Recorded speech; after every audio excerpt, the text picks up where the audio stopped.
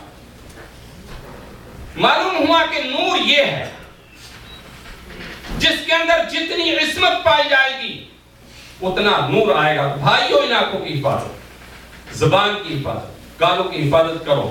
اور مسلم نوجوان اپنا کردار ادا کریں.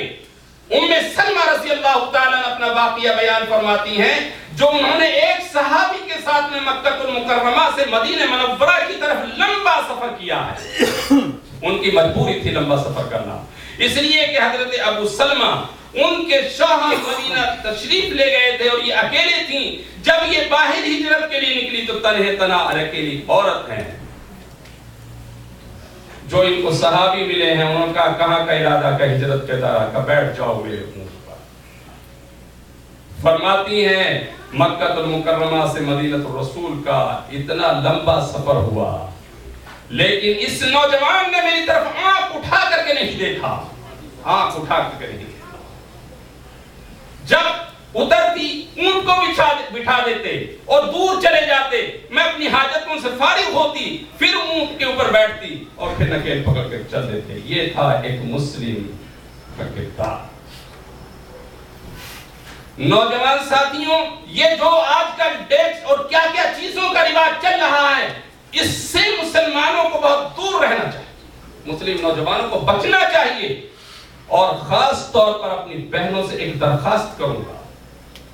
رسول اللہ صلی اللہ علیہ وسلم نے 3 باتیں ارشاد فرمائی بہنوں کے لیے. ایک چیز یہ ارشاد فرمائی کہ تم میں خوش نصیب اور بہترین عورت وہ ہے، بہترین بہن وہ ہے کہ جب شوہر کی نظر پڑے تو وہ خوش ہو جائے. اس لیے تم خوب بند صبر کے رہو اپنے گھروں کے اندر. بہترین کپڑے پہنو، اچھے پہنو، ہاتھوں پر مہندیاں لگاؤ، چوڑیاں اچھی پہنو، خوبصورت بن کر کے رہو. یہ اور تمہارے کام کاج تمہارے شوہروں کے گھر آنے سے پہلے سارے نپ ڈالو اور پھر بند صبر کر کے گھر میں رہو. یہ رسول اللہ صلی اللہ علیہ وسلم کا فرمان ہے. ایسا نہ کرو کہ جب شادی کی تقریب ہو تو سارے زیورات پہنو، جوڑے بھی اچھے پہنو، اور جب واپس آؤ اس کو اتار کر کے پھینک دو، پھر میلے اور کچیلے کپڑے پہن لو. ایسا نہ کرنا زندگی میں. سنت ہے.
الله أكبر الله أكبر الله أكبر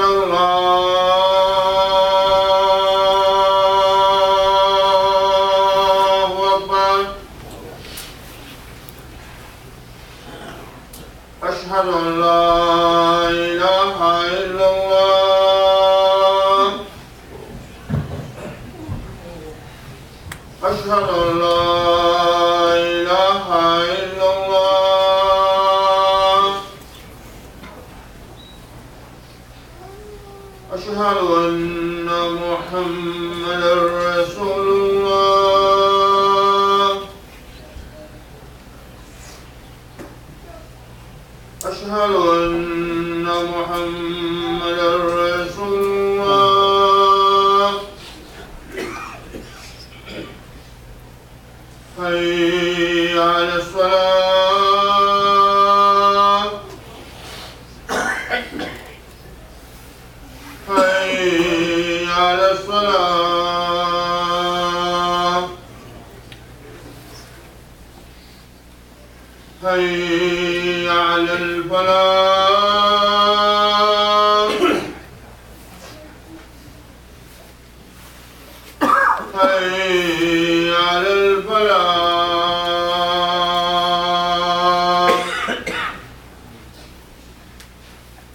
الله أكبر الله أكبر لا إله إلا الله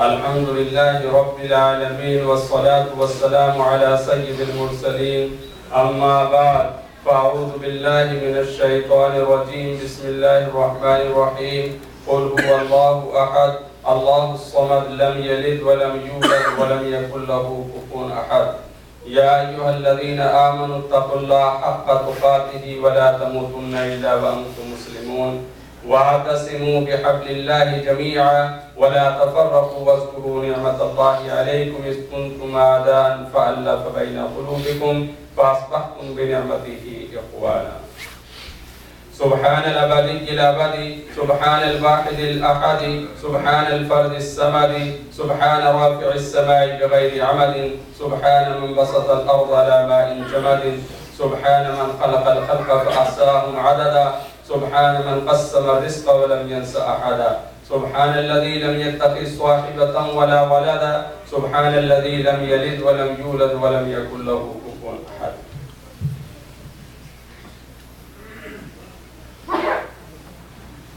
الحمد لله نحمده ونستعينه ونستغفره ونؤمن به ونتوكل عليه ونعوذ بالله من شرور أنفسنا ومن سيئات أعمالنا من يهده الله فلا مضل له ومن يضلل فلا هادي له ونشهد أن لا إله إلا الله وحده لا شريك له ونشهد أن سيدنا ومولانا محمدا عبده